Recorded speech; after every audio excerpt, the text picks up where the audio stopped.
Welcome to the Magical Mothering Podcast. I'm Dania Foster, naturopath, energetics therapist, and nurturer of mums who are struggling with disconnect whilst raising highly sensitive kids. Today, I'm going to be talking about the priestess of motherhood and why it's important that we need to reclaim this priestess within and embody her to be able to thrive in our motherhood. So if you are loving this podcast, please give it a like, a subscribe, and share it with your friends. Show it some love and let me know what you are resonating with, and I can formulate this to suit you and what you are calling in and what you're needing from me today. So let's get started with why it's important that we need to embody this priestess of motherhood and who she is and what does it mean. So for me in my personal journey and why I do this work is because I was feeling really disconnected as a new mom. And how that came across for me was that I had a toddler who never slept since birth. Like, it was very rare to get a solid amount of sleep out of her. And then I had a new baby, and I felt like I was drowning. I had this feeling that there was this hum, this, when you are underwater and you just feel like you can't get any air, you can't be able to be heard, you can't even hear yourself think. There is that hum around you, that fuzz, that brain fog. And you can't trust yourself because you don't know what it is that you even want. You feel like you are floating around without any direction, no purpose to your days. The monotony of your tasks drive you crazy. And there is that feeling, that burning, that itching under your skin of rage that you don't really know where to direct it. You don't want to be an angry mum, so you push it down and you hold it onto it, but it will come out in sparks and moments with your partner, or a snap at your child when they're asking for something for the umpteenth time. Okay, there is this self-conscious awareness or this hypervigilance that is just buzzing around you, and it's just really unsettling. You feel completely out of ease. And yeah, this is diagnosed as that postpartum depression, postpartum anxiety. It's just so common. Okay. It's also at a time where our bodies are physiologically at the most depleted. We are not connecting with our nourishment, which comes from the foods that we are eating, and nourishment of the mind and nourishment of, yeah, not just the body and the foods you're eating, and the movement and the joy and the sensuality and the pleasure. All of that feels like it's been put on the back burner, and all of your energy and drive is taking care of your children. And this can help or lead to you feeling really disconnected from yourself, the earth, energy, presence, your pleasure centers, your partner, your relationships. You feel like, who the fuck am I? I do not know this person. This is completely foreign to me. What has happened? This is that awakening, or that harsh awakening of motherhood, that initiation that so many modern women are thrown into when we are not properly initiated by into motherhood, by being surrounded by communities where it is a normal occurrence to move through this phase slowly. We're really thrown into it. I know that when I was a new mum, I didn't know any other new mums until I was thrown into a room at the local community center with a bunch of other new mums who were all really struggling to work out what it is that we're doing. And we have maternal health nurses telling us that it needs to be in this order. And if it's not in that order, then you need to fix it because that's wrong. That was my experience anyway. There was no normalcy of trusting your instincts. There was no normalcy of being able to listen to your baby's signals or anything like that. So it's really important that we start to embody our inner priestess, especially in our motherhood phase of life. So, yes, we can be a priestess in all phases of our life, but my work is specifically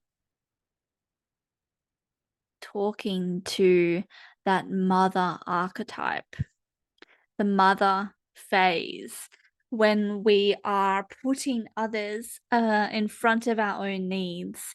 This is the motherhood phase, that benevolent, giving version where we can be tilted into the martyrdom of motherhood. And I don't want us to fall into the martyrdom of motherhood. The martyrdom is building towards resentment and disconnect, and it is not creating lifelong relationships with our children, with our partners that grow together.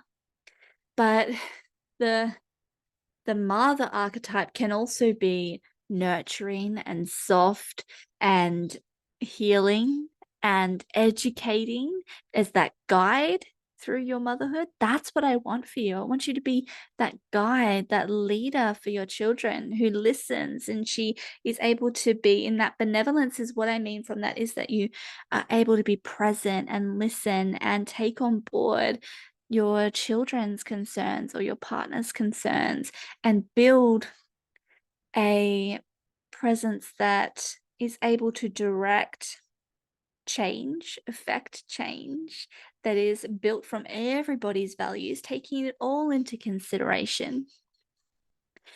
And this is why we've ended up on this attachment parenting, respectful parenting, leading to an unschooling lifestyle in my own journey, has been this evolution of what is this motherhood. I want to just come back to that giving and kind energy that is present in motherhood, or the archetypal mother. It doesn't necessarily mean nice or a pushover. And that's really important to decipher the difference between kind and nice, because niceties are often pushing our own needs aside to make others happy or to make others feel comfortable. And we don't need to be doing that to be in the benevolence of motherhood. We don't need to be putting ourselves last.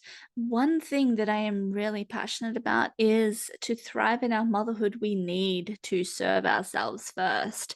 And this is what creates that benevolence of motherhood, is that you are at capacity, you are overflowing and able to give back. When we are depleted and our capacity is diminished, we have nothing left. We're scraping the bottom of the barrel and saying, take it, take everything that's left of me. You can have it all. And that is not what we want to be giving. We don't want to be giving the scrapes from the bottom. We want to be giving everything, the love and abundance that we have built within ourselves, that is overflowing for our family, our loved ones, our community. And so that requires some boundaries, and that requires the mother who is able to be kind and benevolent and giving within her capacity. So it's knowing when is the time to cycle into rest, knowing when is the time to step back, knowing when it's okay to say no. The priestess of motherhood, she is completely capable of saying no without feeling that overburden of guilt that is so common in modern motherhood, that, it's just a given that guilt goes with mothering, because we're taught that we shouldn't be putting ourselves first, that it's about giving everything we have to our children. Let's rewrite these worlds. Okay, let's talk about this priestess energy. The priestess, she is able to stand between worlds. She stands between the seen and the unseen. She stands between the physical and the spiritual realms, stands between both realms, a foot in each world. She is very aware of the practicalities and the requirements and what is needed to be able to make things happen in the physical, practical world. But she is also very aware. She notices the slight, subtle shifts of energy, the intuitive undercurrents of the requirements that are needed to tie it all together. So let's look at this in a practical term of motherhood, is that she knows that this, and this has to happen before we can get out of the door at this time to make it here by that time. You know the story. But the priestess of motherhood can feel the undercurrents of pressure and the brewing anxiety that her child is feeling. And so she is able to step in and compensate and carry and ground them and guide them, moving them through slowly and with purpose and direction to help pull it all together. The seen and the unseen. This is where, as highly sensitive people, we are utilizing our strengths to be able to be that hypervigilance that picks up all of the details. Instead of it driving our anxiety and driving the pressures, it's actually going to be serving us to anchor those hypervigilance and that highly intuitive awareness into how we need to lift and support, direct, shift, move, prod, pull back. When is that necessary? It's about shifting those perspectives around. And we get there through nourishing our nervous systems, increasing our capacity through boundaries, creating rhythms and rituals that work in alignment with our values and our families' unique requirements to thrive. Everybody's different. Everybody has different strengths and needs. So the priestess is able to see both the conscious and the unconscious. And this is also relating to the shadows, the shadow aspects of our own healing journeys, our own triggers, what's lying beneath those triggers and those things that are driving that itch under the skin that is causing that burning rage. Where's that come from? Giving you the opportunity to explore that and dive into that and understand yourself at a deeper level, understand yourself and that unconscious level, what you have pushed into that unconscious space, what you have pushed down, repressed, ignored, all of the shame and the fears, letting those be felt, letting them be held. And it's really, really important that we become really comfortable in our depths. And when I say depths, that's the depths of our emotional selves. It's the depths of the water element of understanding that all emotions are valid and being really present with them. And so that when our children come up with these big emotions, we're able to be there with them in those big emotions without it triggering us into those spirals of anxiety, without it causing those flares of guilt and that we haven't done enough. And you'll notice that when you are not honoring your boundaries and your capacity, your nervous system care, and making sure that you are nourished in your motherhood, you'll have more of those triggers, more of those moods and energies that shift and change are going to turn you into that guilt and shame more often. And that's a signpost for you to honor yourself, to bring yourself back into your priestess energy. This is my mission, to be able to pull together the energetics, the emotional and the physical requirements that our bodies need to thrive so that we can do this together. Okay. How do we get there? To get there, it takes that recognition of our witch wounds. So the witch wound has come up for me a lot lately in a lot of, when you see something that just keeps popping up over and over and over again. And it's something that we address in the Priestess of Motherhood. Everybody that does a mentorship with me in some form is going to be looking into their witch wound.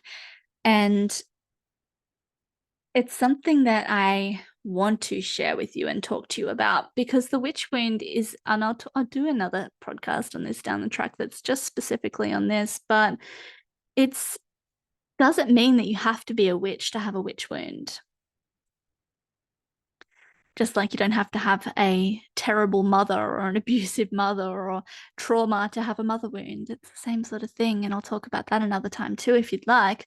But the witch wound is about the persecution of the feminine. It's about the persecution of your intuition and your ability to go your own way, to make choices that are different from the crowd. Because when women would be confident in their bodies, voluptuous, confident, flirtatious, they would be turned against by the women in the town, accused of witchcraft, and burned, hung, drowned, rejected from their communities.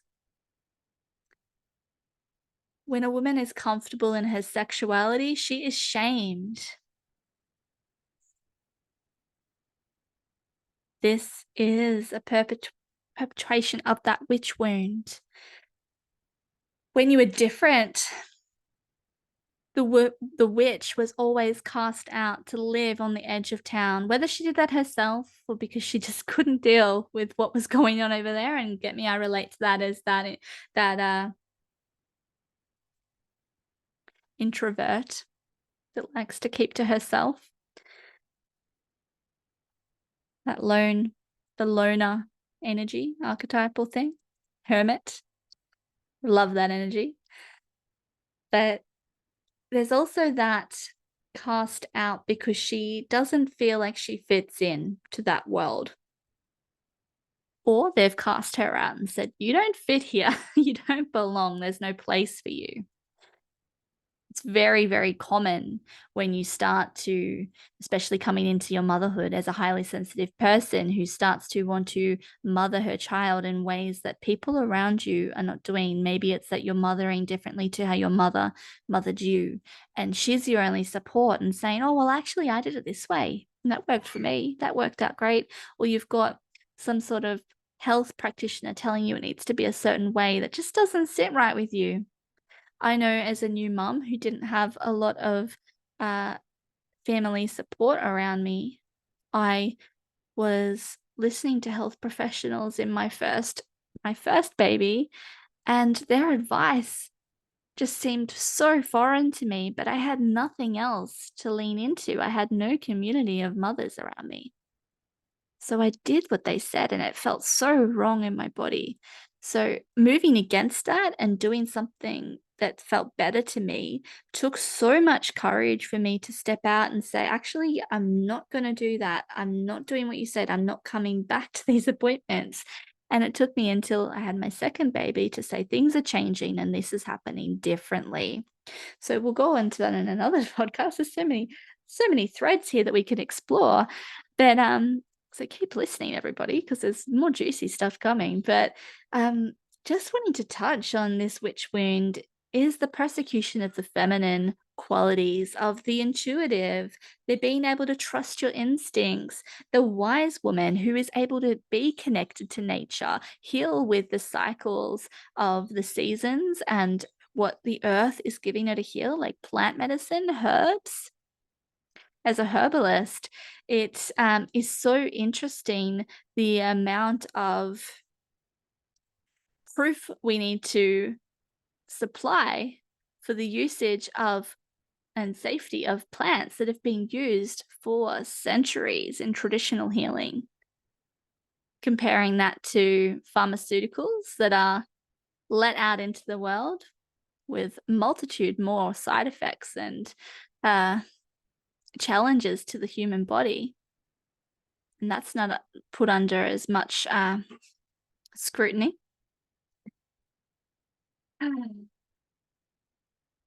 The wise woman healer, trusting yourself. This is what I want for you in your motherhood, to be able to trust yourself when it comes to nourishing your children and what they need to thrive.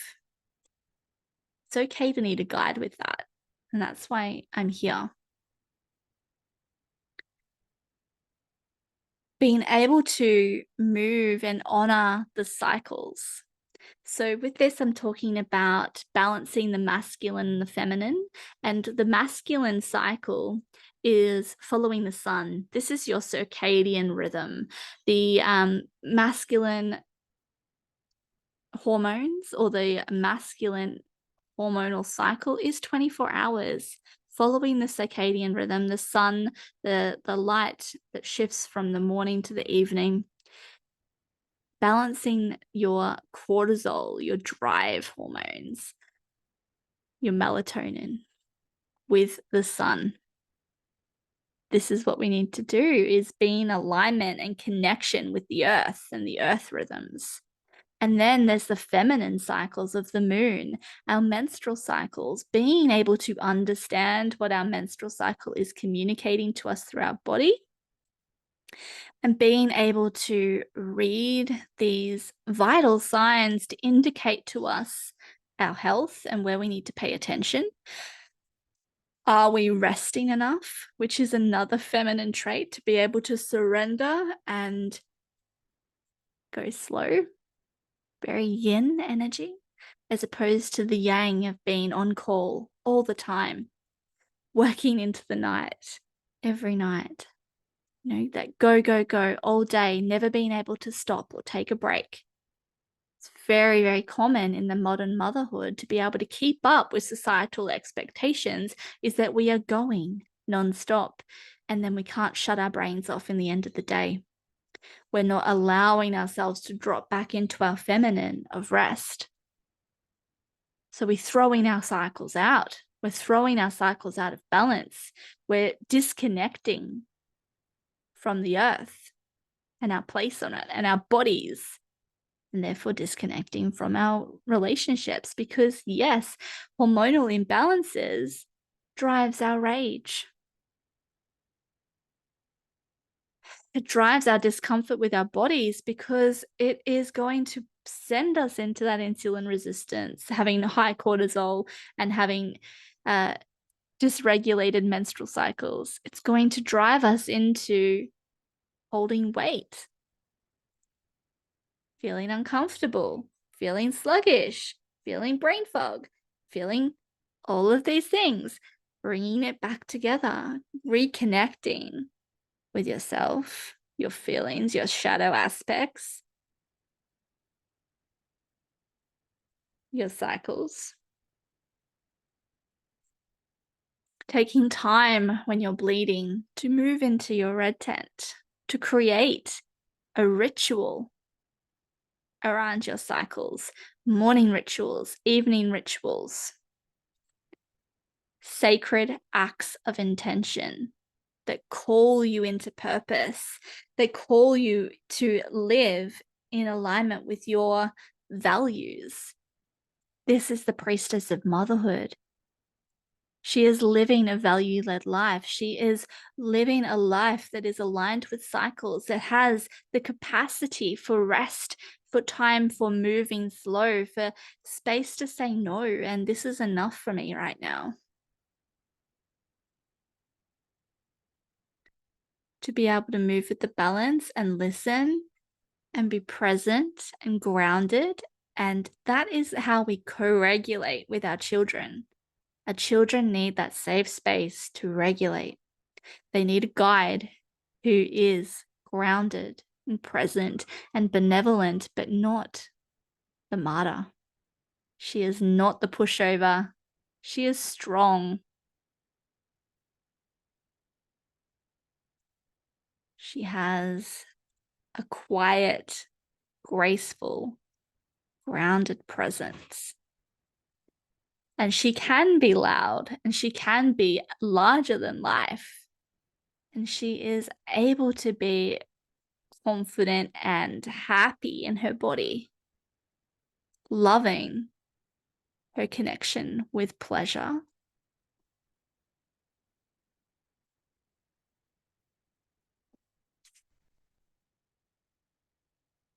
Comfortable with the comings of age, the letting go of life and death, the cycles. We lean into our seasons to teach us that. We lean into the earth. We lean into our vitality as a signpost for where we are moving with this. So I'd love to hear how this resonates for you. Thank you for joining me, Dania Foster, for this Magickal Mothering podcast. If you've enjoyed listening, please show your support with a like, a subscribe, and a share with your friends. I really appreciate your love and your feedback. If you'd like a more intimate container to work with me, then come and chat with me about the Priestess of Motherhood mentorship journeys. 6 months to be able to bring your emotional, spiritual, and physiological hormones, gut health, everything that's contributing to your depletion at the moment into alignment. Lots of love for you. Goodbye.